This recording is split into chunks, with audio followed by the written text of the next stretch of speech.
వారి దయకలిగి ఒక ముసలి బ్రాహ్మణ రూపాన్ని ధరించి ఎక్కడైతే విచారంతో తిరుగుచున్నాడో పేద బ్రాహ్మణుడు తన వద్దకు వచ్చి, ఓ ఈ బ్రాహ్మణోత్తమ, ఎందుకోసమే మీరు విచారంగా కాశీ పట్టణంలో తిరుగుచున్నారు, మీ యొక్క బాధకు కారణం ఏమైంది చెప్పి అడిగేసరికి పేద బ్రాహ్మణుడు చెబుతున్నాడు, మహానుభావ, బ్రాహ్మణోహం దరిద్రోహం భిక్షాటన వైప్రమేమై.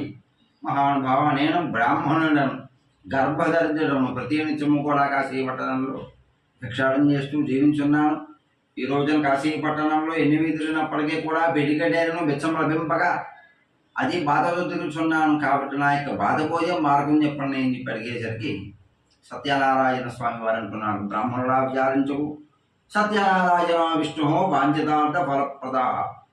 బ్రాహ్మణుడా, భూలోకమున సత్యనారాయణుడు అను పేరు గల భగవంతుడు కలడు.